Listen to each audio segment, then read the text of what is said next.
Hello and welcome to this Real Deals webinar in association with TMF Group, where we will be discussing why carve-outs fail and how to get them right in the current environment. I'm Talia Masiri, editor at Real Deals, and today I'm joined by Tristan Nagler, Managing Director at Readiness, Ben Fielding, Market Head of BD UK and Ireland at TMF, Brian Smarsh, Partner at White & Case, and Paul Bowen, Associate General Counsel at Advanced Sterilisation Products. Tristan Nagler joined Readiness in January 2014 to lead the London office and is responsible for sourcing and executing investments across the UK and Ireland. He began his career with KPMG, where he became a director in the London-based M&A team and served at Investec Growth and Acquisition Finance after this. Ben Fielding has over 15 years of financial service experience, having worked in the UK, Cayman Islands and Canada. He has worked with clients of all sizes and industries, significantly with corporates, funds and high net worth individuals. He joined TMF in February this year and has served as Deputy Managing Director at Vistra before this. Brian Smarsh is a partner in the M&A group at White & Case and has nearly 20 years of experience representing clients from an array of industries in complex cross-border transactions, including M&A, tender offers, auctions, stock and asset acquisitions, and dispositions and restructurings. Last but not least, we have Paul Bowen from Advanced Sterilisation Products, a global medical device subsidiary of Fortive Corporation. Prior to joining ASP, Paul was a partner at the international law K&L Gates, representing clients on a wide range of public and commercial sector transactions. Paul has 20 years of experience representing and leading companies at all stages through complex transactions, disputes and compliance issues. So I'm very lucky to be able to host this session with such a diverse group of panellists to give us all a broad picture of the carve-outs landscape and process. We do encourage questions, so please send any you may have and we'll do our best to address these at the end. So without further ado, let's get started. Before we get into dissecting some of these findings around carve-outs and why they haven't been going to plan, let's look at the differences when it comes to comparing carve-outs to other types of deals, such as buyouts, for example. So hi Brian, how are you? Maybe you could kind of start us off on this. Sure, thanks Talia. So there's one key distinction between buyouts and carve-outs that make carve-outs much more complicated from a legal perspective, and that is what buyer actually is acquiring. In a buyout, buyer acquires all outstanding equity of the corporation or other legal entity holding the target business. As such, buyer gets everything the company currently has, all assets, all liabilities, everything. At the closing, the only thing that really changes is the name of the owners of the company's shares. Carve-outs are more complex in that the seller is the company itself, and it's selling only a portion of its business. So the consummation of a carve-out results in a single integrated business being split into two parts, the part acquired by buyer and the part retained by the company. Because buyer is acquiring only a portion of the company's business, it must ensure that it's getting everything it needs, assets, services, or otherwise, to allow the acquired portion to continue to operate on a standalone basis immediately after sale. And this process of transferring particular assets and businesses rather than the entirety of the company creates legal complexities that do not exist in buyout deals. Furthermore, properly defining the scope of acquired assets is particularly important for PE firms because, unlike strategic buyers, PE firms typically don't already have in place existing business operations and infrastructure that can help support the carved out business post-closing. And this sort of one key distinction can then trickle down through the process of structuring from a legal perspective and other legal work streams that I can go into as much detail as you want here on that, but these are all items that really don't arise as often in the case of a buyout, because again, the only thing that's really changing is the ownership of shares rather than the splitting out and separation of an operating business. Sure.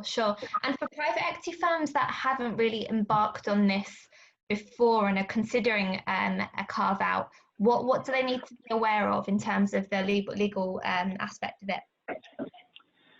Well, I think the key point is to just be aware of the additional work and effort that goes into a carve-out deal and start the process early.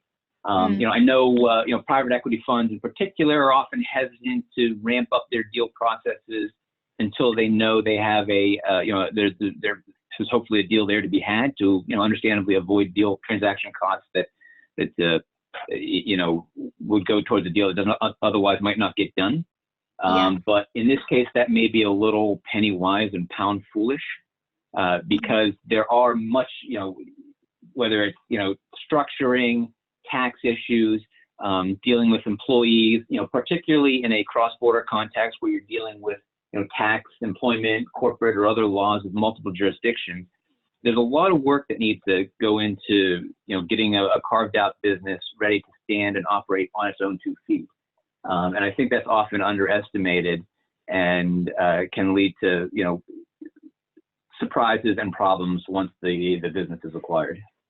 Definitely a lot to prepare for there. And Tristan, hi. Perhaps you could add to this. And are there any aspects of this type of deal that are considerably different to a buyout? And what comparisons can you make from your experience? Thanks very much, Talia. So I think building on what Brian was saying, we find carve-outs really, really different from buyouts in the sense that they're much more creative. This whole point that Brian started on around sort of the perimeter, what am I actually buying? That often isn't something that is so easily drawn. And therefore, often during a deal, certain assets might be taken in or taken out. And we did a deal that we're really proud of a few years ago. Bought a business from Smurfit Kappa Group, a packaging group. And we during the buying process, the perimeter, the sites increased, and extra one was added.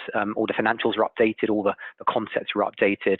That was just one element of adaptation you just wouldn't normally have in a buyout transaction, where it's often a lot more, sort of smooth and slick in execution.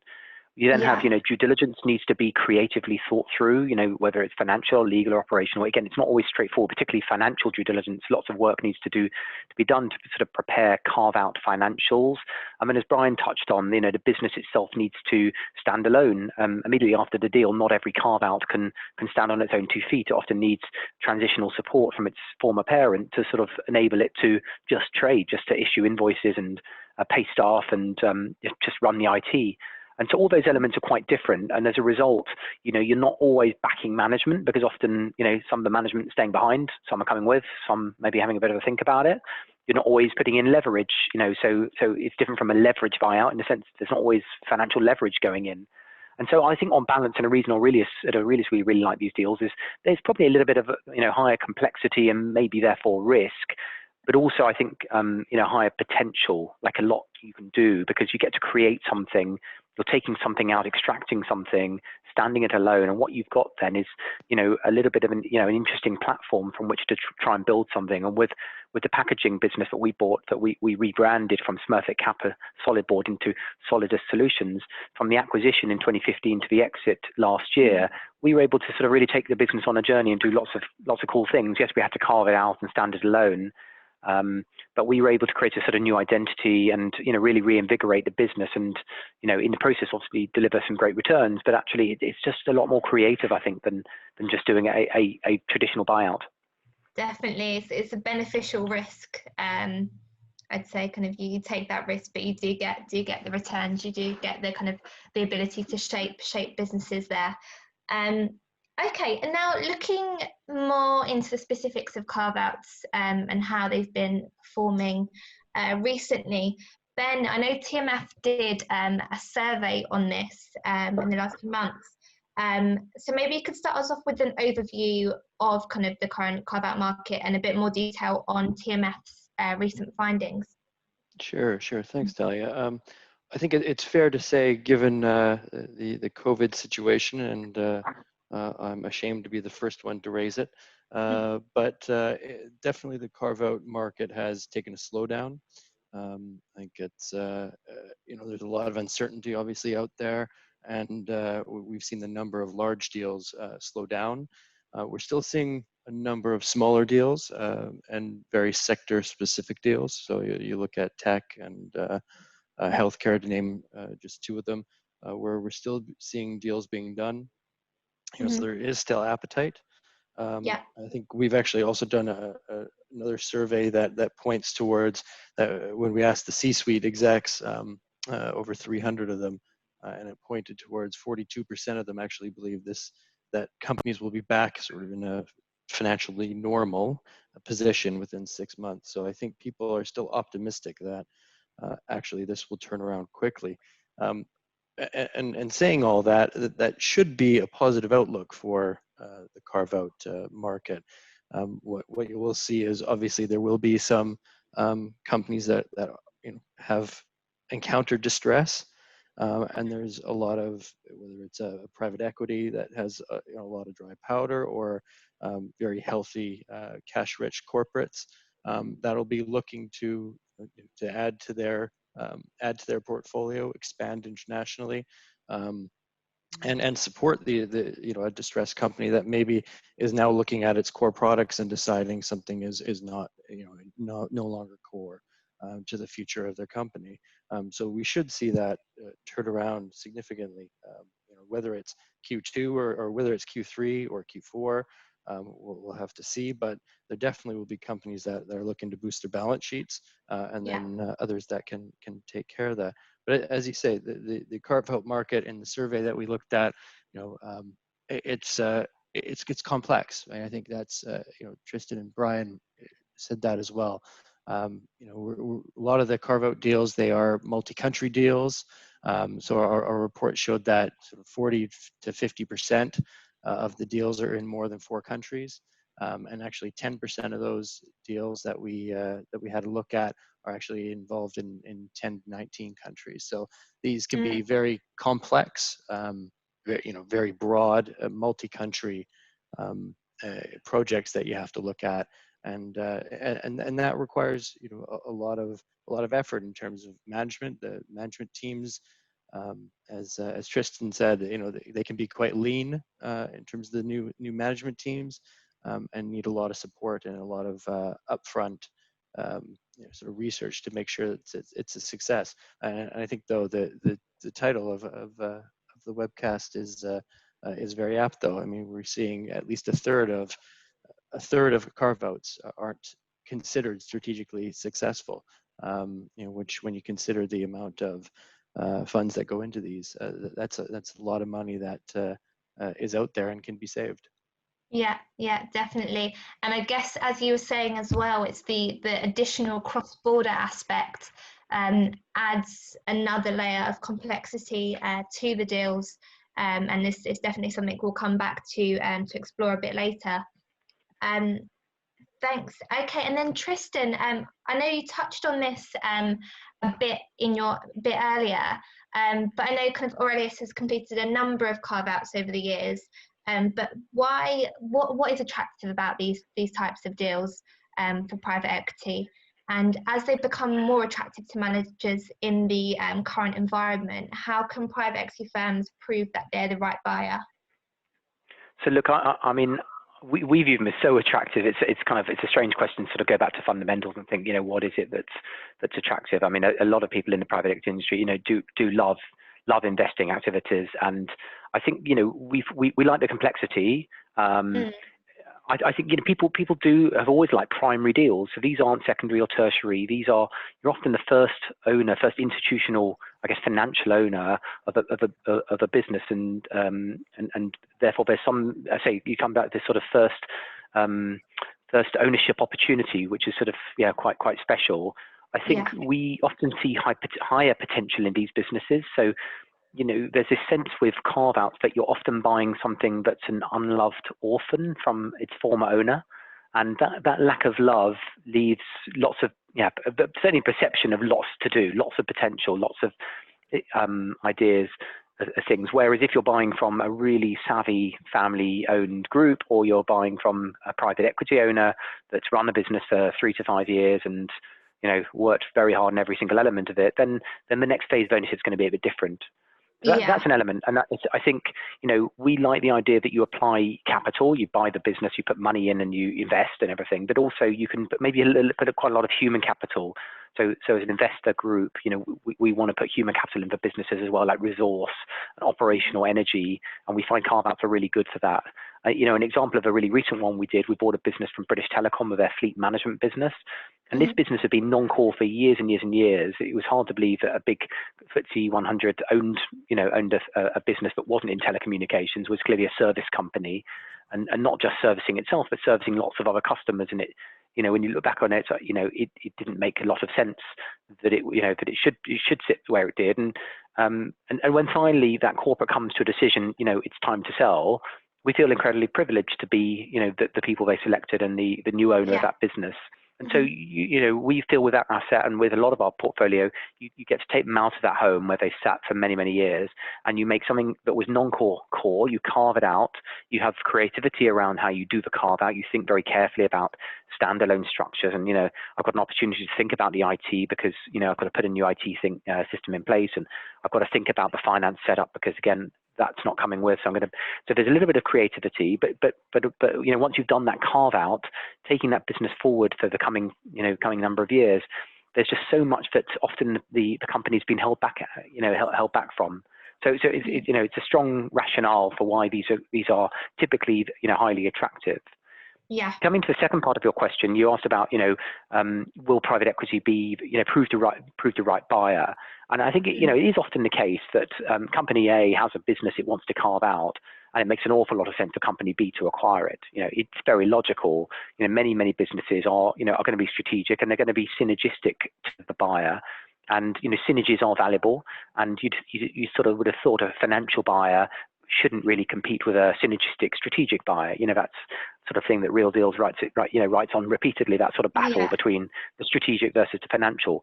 Well, carve-outs, actually highly attractive for one reason, and in particular, which is when a corporate's decided to spin a business off and carve it out, it's quite onerous. There's quite a lot of work to do. It's quite distracting, and it's rarely, certainly the ones we've looked at, they're rarely game changer for the seller. The seller wants to sell them. They want to get proceeds for the sale. It's really important to do a good deal. But does it move the needle? Does it really get the share price re-rated? Occasionally, but not every single deal. And when a large corporate sells a small business, small lower mid-market company, does whether they sell it for 10 times EBITDA or 11 times EBITDA, does that make any difference to the shareholder, to the sentiment? Not really. The most important thing actually is selling it. And so when a corporate said, I'm going to sell and I'm going to carve out and I'm going to execute, the most important thing actually is getting that sold, getting it executed, and not having a broken deal. And so, I won't go into all the surveys that we do. We don't do as many as TMF, but we did one recently just on corporate carve-outs. And I think the most important conclusion was that the survey showed that people viewed deliverability of the buyer much more important, actually twice as important as the price the buyer pays. And so I think the argument goes that if you've got two offers, one from somebody like a financial buyer who's really deliverable and knows how to do these things and does them again and again, and a higher offer from a strategic who doesn't do it very often, but will pay more. The wise money goes with the experienced buyer, the people who've done this again and again. And so I think there's a strong argument for private equity who can kind of work out how to do carve-outs,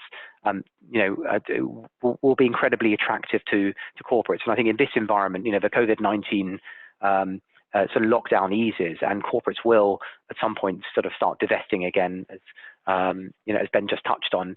Who are you going to be selling to? You're going to be waiting around for the very highest price that might take you a year to achieve, or you're going to get on and just do business with people who know how to do business, and that's going to be typically, I think, financial buyers.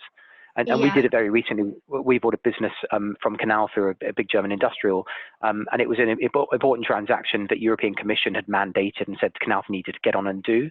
And we were selected as the buyer, and we completed the deal in March, just gone, business called Armstrong Sealing Solutions. And, it was all around our deliverability and the perception that Canal wanted a deal done quickly, and the European Commission wanted a deliverable, experienced buyer. So that is most important. I think, therefore, financial buyers will always have a position to play in this market, and it won't always be, the most logical, the most strategic, the highest priced sort of corporate buyer that will win these processes, because it's more important to deliver a transaction than to sort of for it to take too long. Yeah, really interesting. And I guess, are you saying that there's the potential that it will be kind of that corporates will be more open to selling to private equity firms in this current environment specifically as well?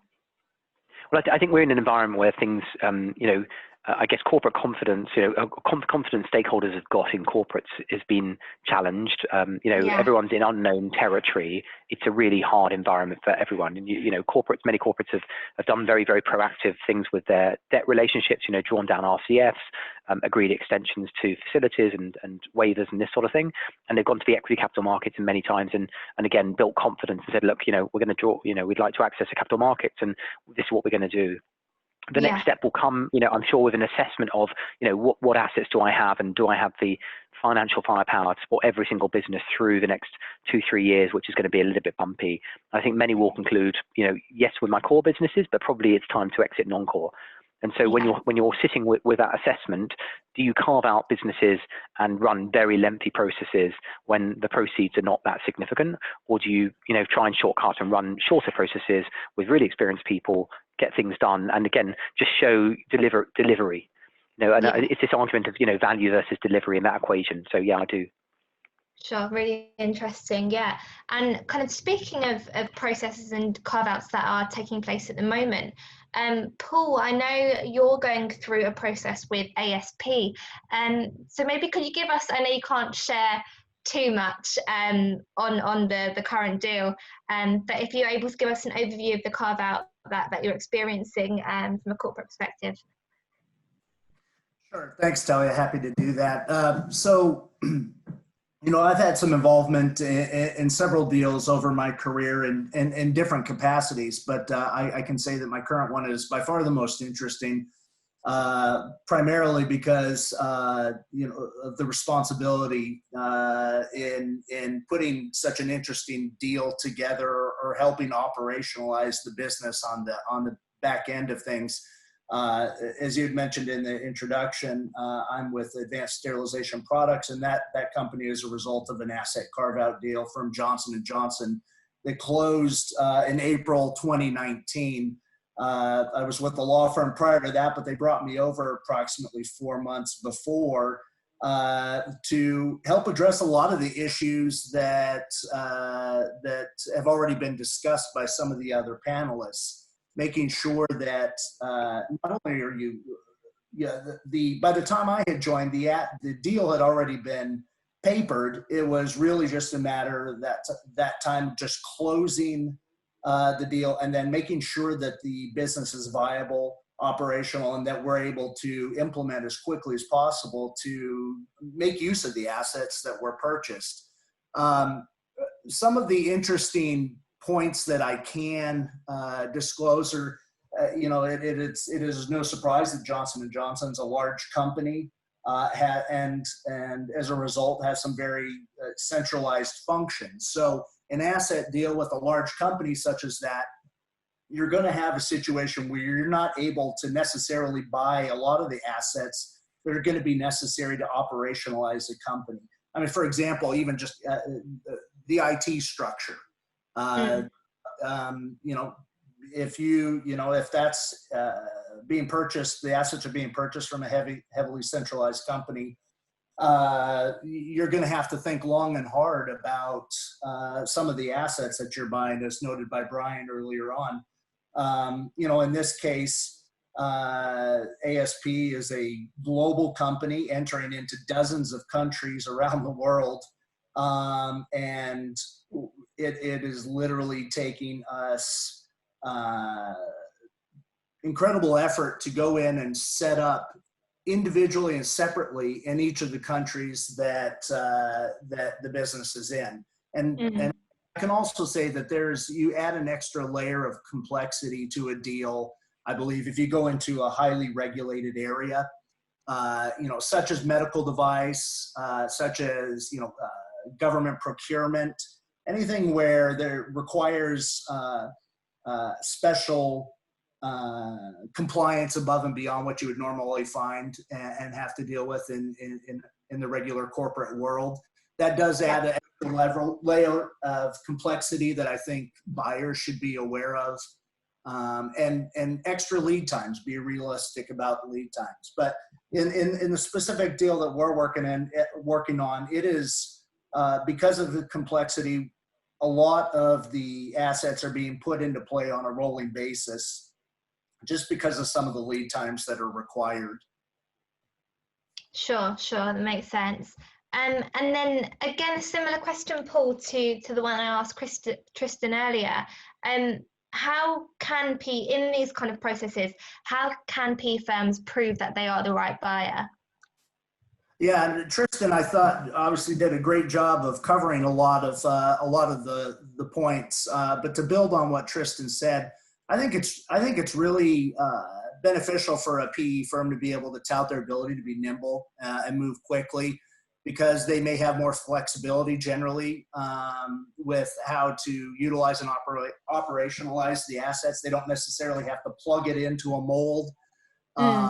So, in competing against, for example, a publicly traded company, there may be fewer due diligence requirements that they might have to look at. They can shorten timeframes a little bit if they choose to do so. Not always the best decision, depending again on the complexity and how highly regulated the business is. But there's certainly more flexibility for PE firms as compared to a publicly traded company as the buyer.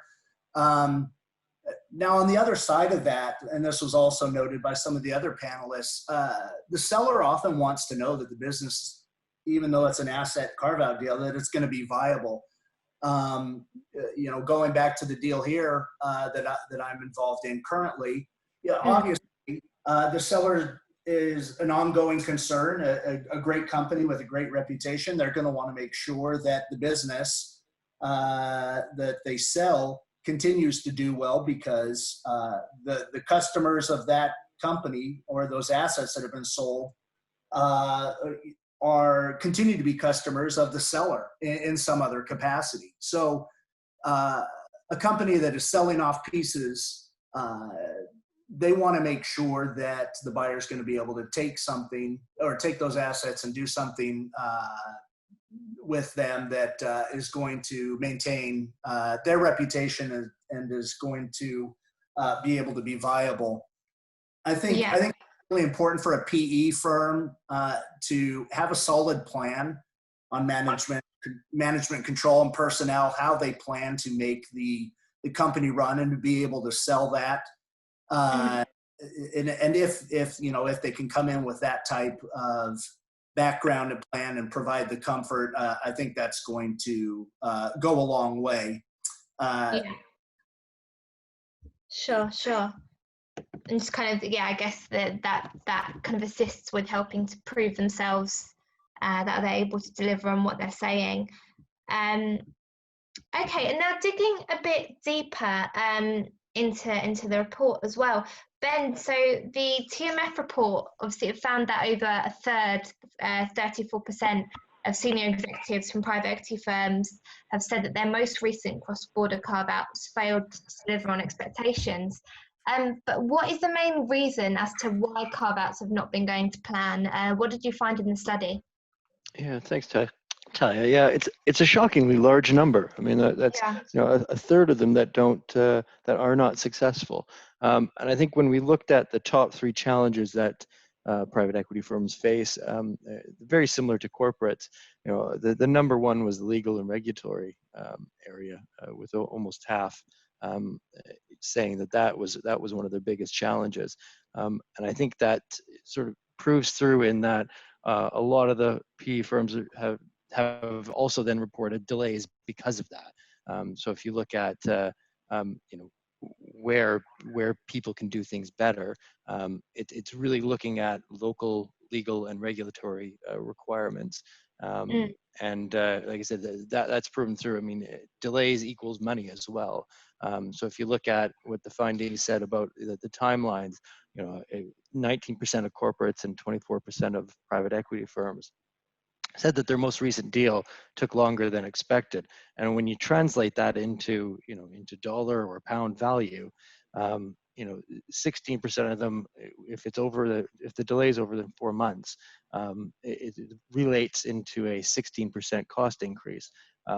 So again, these are deals where the investment is millions, hundreds of millions, if not billions, and 16% is a very large number. So it's definitely one of those areas that if you can focus on the legal and regulatory challenges, that's really important. And another finding we had as well is that there is limited support from the seller to fill those operational gaps. And we've sort of mentioned that throughout, that, a lot of these cases, the seller is looking to obviously get rid of this and maybe doesn't want a transition service agreement in place. Yeah. So that TSA may or may not be on the table.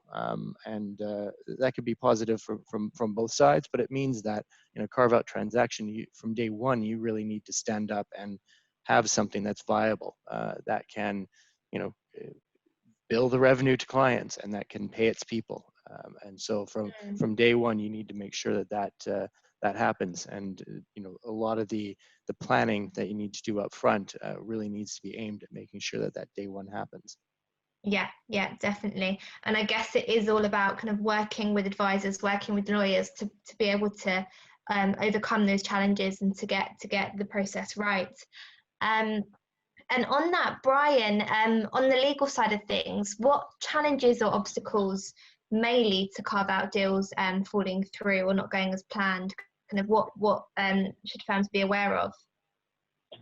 Sure. Yeah, and there are a handful of high-level points I can sort of touch on here, and I'm sure others will have their own they want to throw in. But one is sort of the point I noted up top, which is the fact that assets and services and personnel are intermingled among the carved-out business and the retained business can really raise thorny legal issues, particularly to the extent that buyers fail to understand the material interdependencies between those businesses or develop plans to address them. I mean, that can certainly relate in result in hidden costs in decoupling or operating those businesses going forward.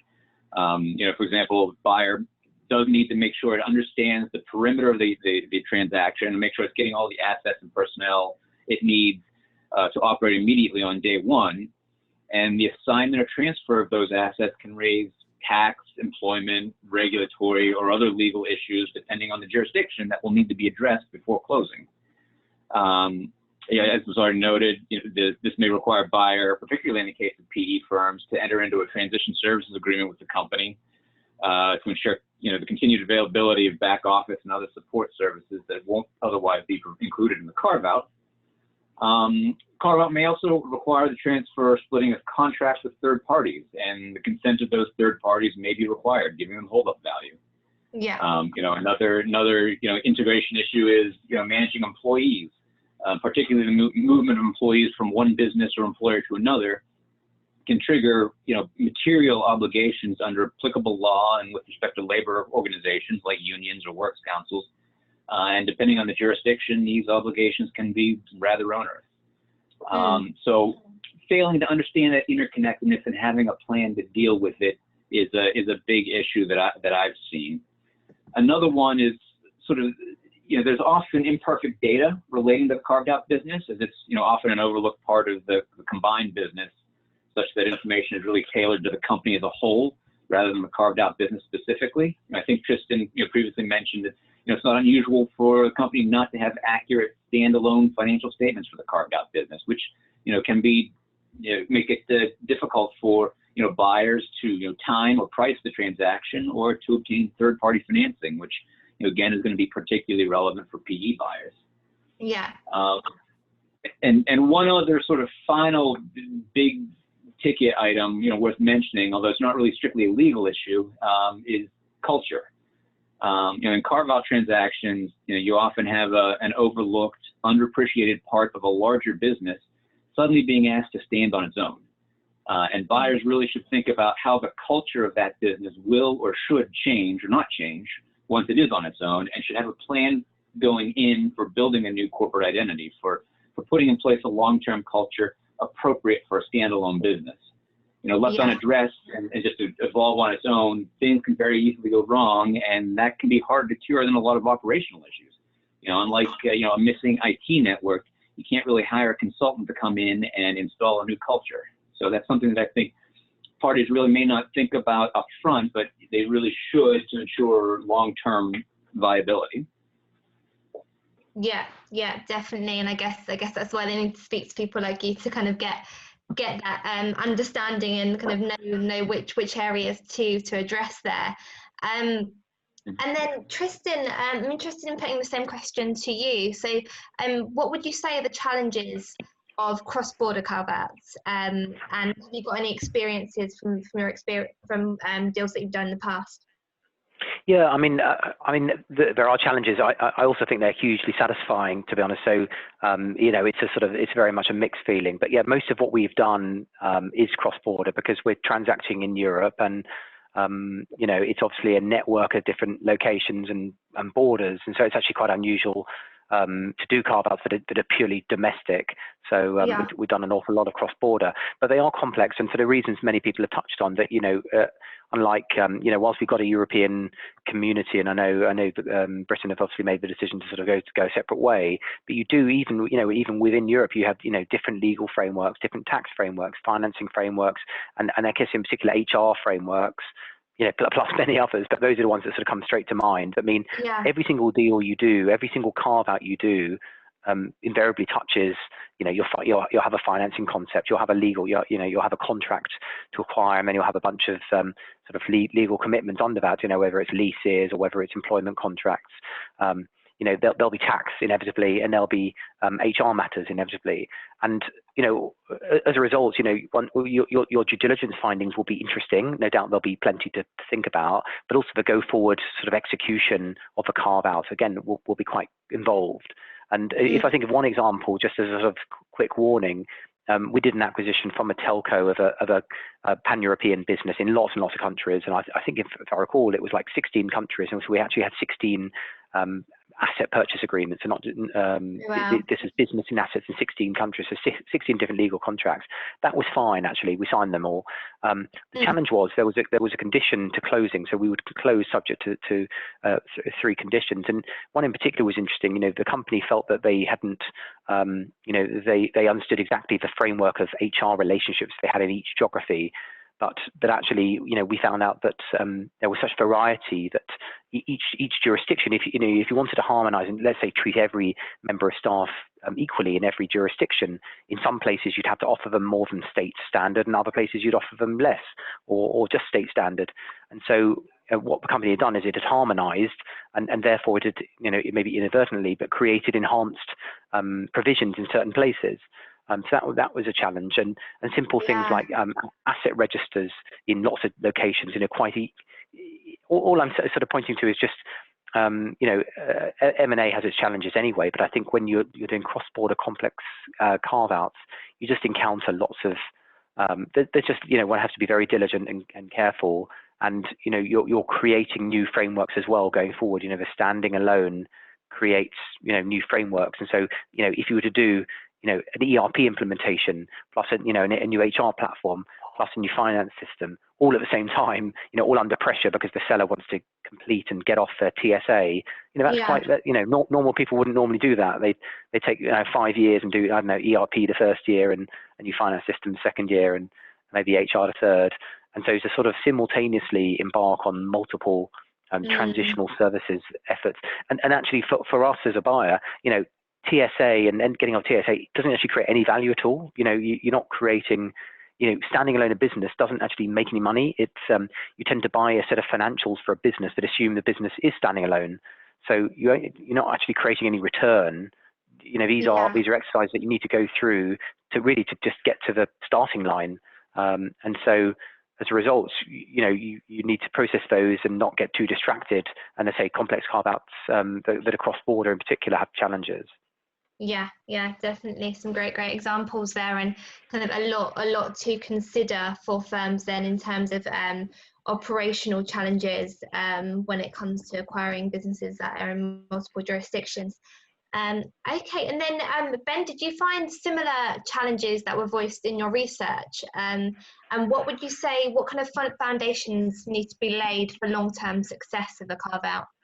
No, absolutely. I would definitely echo the comments of Brian and Tristan. I think it's really interesting when you see, especially these cross-border deals. The key really is in the local details. and there's been a few examples that everybody's pointed out. It's really imperative that you're looking at a local level and you understand what the timelines are locally, understand what the HR rules are locally. And I think that's, that can lead to a lot of delay. It can lead to a lot of problems when that understanding doesn't occur. And again, it's just having that background. We've talked, there's a couple of examples of, finding the perimeter of the deal. We've worked on a few deals with people where, it is last minute. There's, oh, we have a person in this country that we didn't know about. So, how do we deal with that? How do we make sure that person gets paid? Because ultimately, when you are buying the assets, as we said, the people are part of that, and the people are part of the assets. And when you're bringing everybody in, there's going to be uncertainty about what the new world holds. The last thing you want to do is the first paycheck in the new carved out entity goes wrong for somebody. That just gives, what a terrible feeling you'd have about the future of the business. And so it's those little simple things that you need to make sure that people, you get right for the people that are in the business. I think that's really important. The other pieces are, one thing we do for a lot of our clients is an operational readiness sort of assessment or review.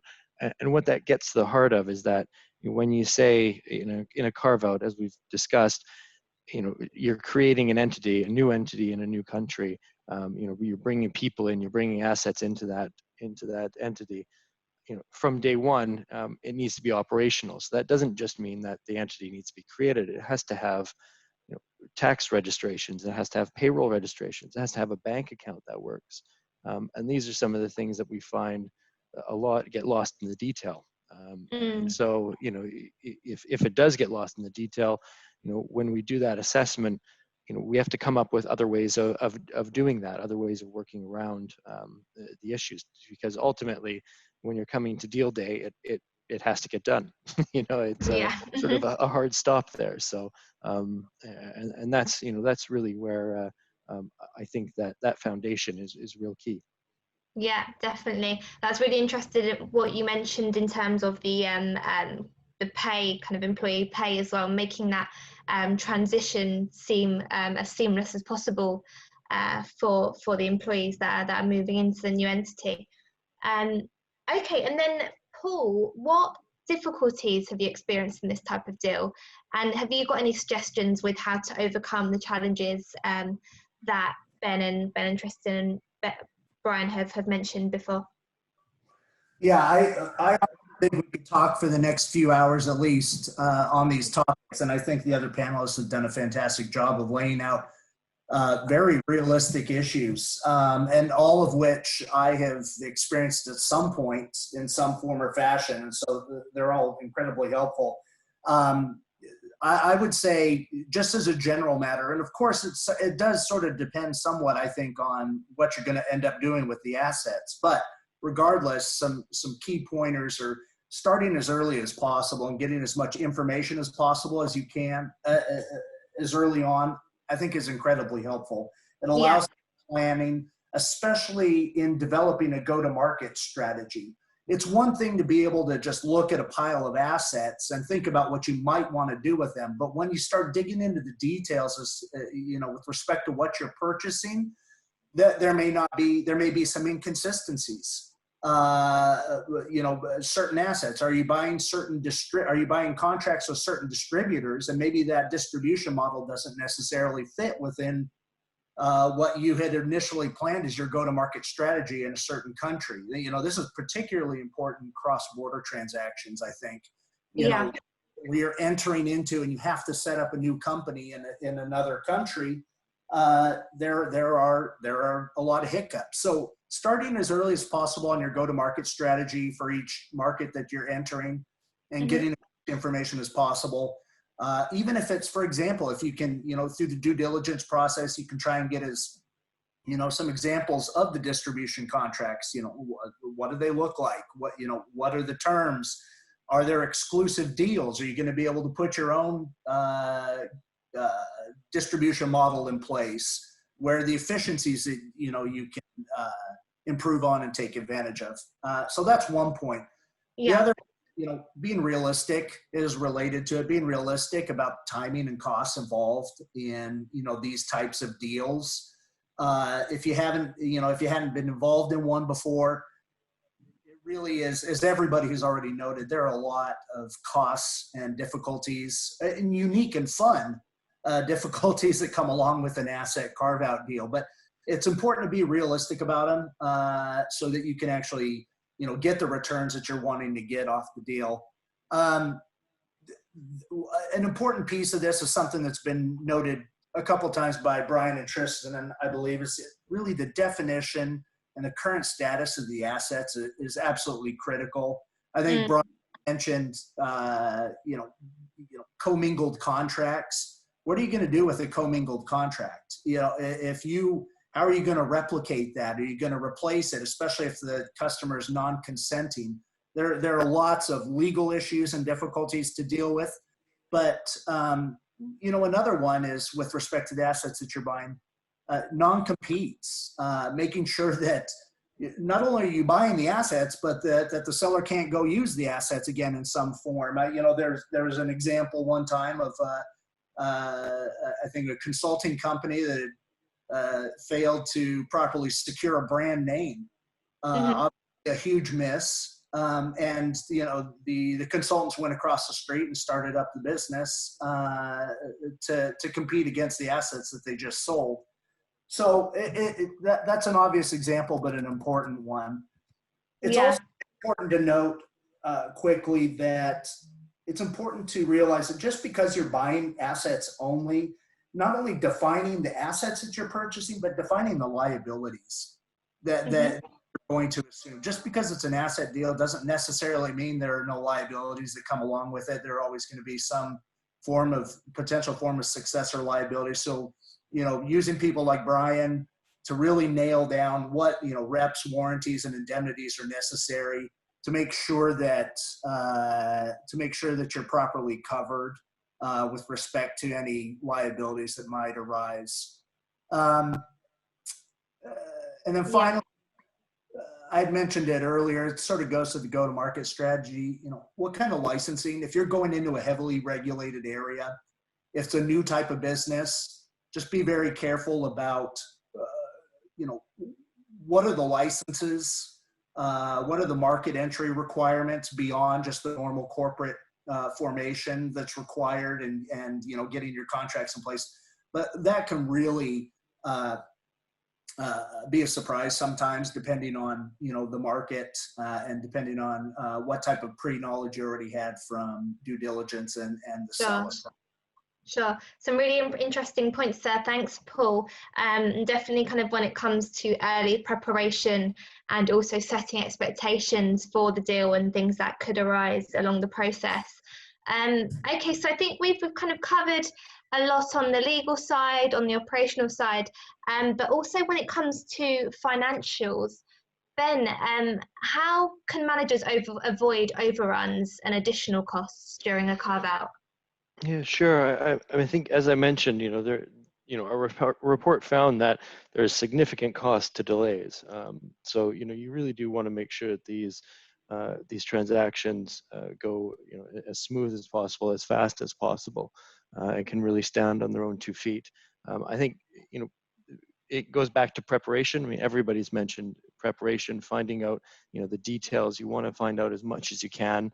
I think realistically, you also have to, while these are complex, you also have to keep it simple. You have to realize that, these are probably businesses that are coming out of a much larger business. So something like an ERP, where you used to have, an all singing and dancing system that did everything, under the sun, because it was subsidized by the rest of the business, it may not be practical anymore. So things like, taking a look at what actually you need country by country and how your financial reporting can come together. There might be a much simpler way of doing it. And I think these are some of the mental constraints that you have to get around, is that you're no longer part of the big corporate, even though it might still, the carve-out might still be a big corporate on its own. But that mindset can be quite different. And I think that's really, really important, that the essence of, well, we always used to do it this way actually doesn't apply anymore. So really thinking about how you can do it new. This is a new business, might be much smaller, might be much more nimble, and that's what you want to put in place. You want to put in place the infrastructure that can take care of that. A lot of the things that you might have to do to get things up and running, you'll have to, you sort of have to, just make sure you're going with it, to get it done. And I think that's really important. And then again, I'll touch on just that local advisor, just telling you, what you need to do and exactly how you need to do it and all the steps you need to get done. Because often what's missed is it's nothing major. It won't sound like it's something major, but if one registration in a country is holding things up, until you get that done, you can't do anything else. So, it's really about looking at those details and making sure that you can take care of that. And that's something that, we make sure for clients, like I said, in the operational readiness review, or just making sure that, on the ground, we have a handle on that, is really important. And it really makes sure that these deals go forward successfully. Sure. I guess that's kind of very similar to what Paul was saying as well about being prepared, and that early preparation idea is really running through a lot of our conversation. Absolutely. Yeah. Okay. So I'm aware we're running out of time a little bit. So I think I'm going to jump to our final question, and then I'll take. We've got a Q&A question that's come through also. So how could carve-out deals change in the future? And do you think there are ways in which processes could be streamlined to avoid delays or greater costs being incurred? Brian, maybe you could start us off, and we'll have a final thought from each of the speakers. Sure. Yeah, look, from a legal perspective, I think carve-outs are always going to have their own particular level of complexity, and particularly in cross-border deals in which you'll be dealing with tax, employment, and corporate and other laws of multiple jurisdictions. So I think there's going to be limits on simplifying them, but there are some things that you can do to make them as painless as possible. On the selling company side, it always helps for the company to put in the effort prior to and during the sale office to just make the target business as easily separated from the retained business as possible. Yeah. This will help, buyers understand the perimeter of the acquired business and any required transition services as quickly and as much detail as possible, which, on the company side can shorten the process, potentially provide a higher purchase price and a quicker and more certain closing. It can also help minimize the need for the company to provide post-closing transition services. On the buyer side, I very much agree with Paul in that it's critical to identify target assets early and start the process as early as possible. PE firms in particular, to the extent they're active in certain industries, they can leverage their industry relationships to understand existing businesses and potentially get a foot in the door even before a process begins, or preempt the process entirely. But basically, engaging in the necessary diligence and analysis as early and as quickly as possible, not only will identify the key issues and questions to buyer that they know they'll have to deal with in order to make a successful transition, but it'll also signal to the company that buyer really understands what needs to be done in the transaction in order to get it done. And it'll just make buyer that much more attractive in the company's eyes with respect to quickness, efficiency, and certainty of closing, which Tristan noted is key to sellers and carve-outs, and basically all sellers generally. Yeah. As for the process, one thing that I've noted has changed over the years, and probably will continue in the future, is the breadth and depth of experience and service that can be provided by third-party consultants or other advisors. Each carve-out obviously has its own unique complexities, but they also have many commonalities that don't arise in simpler takeover transactions, as we've been discussing over the course of the past hour. And these can be surprising and challenging, or overlooked entirely by parties that are not experienced with them. So over time, we've seen more third-party advisors whose service really is to leverage their experience in these matters for buyers or sellers that may not have as much, providing assistance in getting into the real weeds of a carve-out to help the parties through the multitude of things they'll need to think about and address. Yeah, definitely. And Tristan, is there kind of, in an ideal world, what would you like to see kind of change in the carve-out process in the future? Are there any processes that you would love to see to be streamlined going forward? I think really it's just a continuation of the previous point. I think what we really do, we're really passionate about carve-outs, so we can never get enough of them. We're always interested, always trying to spot businesses of potential. But I think, frankly, we all want ones that run smoothly and efficiently, starting at a time and finishing at a time and getting done. And so to avoid sort of, I guess, failed carve-out processes where businesses that really should have got sold don't, it's about the preparation and, bringing in those third parties who can really make it happen. It's preparation by the sell side to sort of properly make the decisions about, what am I selling? What's my concept around antitrust, non-compete, and what are the inhibitors to the deal? Thinking hard about how am I going to transition this to because if you do absolutely no preparation at all, it's highly unlikely you'll get these deals done. And if you do, you're giving away a huge amount of value. And actually, we're not in the business of we'd rather buy a sensible business through a carve-out process than one that's just not been prepared and there's huge risk transfer to the buy side. There is risk to these. A lot of it can be dealt with just by planning and preparation. So we're strong advocates for firms, corporate vendors to take bring great lawyers, great financial advisors, diligence professionals, put those people together, prepare and be ready to implement, and then you can run reasonably quickly. And obviously, from a selfish standpoint, we obviously. We hope buyer sellers will sort of spend time and invest in their relationships with people who do this, more often than not. And so, Definitely. We do think there's a place for people who kind of, really real advocates for this part of the market. So we hope as time goes by, specialists, will at least have their fair share of these opportunities. Definitely. And before we go to Paul and Ben, Tristan, a question has come through to you from James at Graphite. He's asking kind of in regards to the cultural change in carve-outs that you were discussing earlier. How does Readiness address cultural change, particularly in getting businesses to think about creating value as a standalone business? I mean, there's a comment made earlier about culture, and it's very it's very, very important, because what you don't want to do is you buy a business and you do not want to be changing people. People are as I said earlier, there's huge human capital in businesses, whatever they're in, even if they're in tech, or service businesses or consumer businesses. So, you inherit the business and its culture day one. And often it does need to go through quite a lot of change, because it's been in a corporate, and others of the panel made comments earlier about the sorts of changes people are going to have to get used to. The fact that the parent isn't there any longer doing a whole bunch of things, the mindset, frankly, I think it's similar to lots of private equity deals. There is a more of an entrepreneurial mindset as you come out of a large organization, or you go through a change of ownership. Culture needs to be kind of encouraged to open and, collaboration and these sorts of things. So cultural change is really hard. I think, I would have expected carve-outs in terms of sort of becoming good exit candidates will probably take a little bit longer than your classic buyout. Something you asked at the very beginning about the sort of the difference.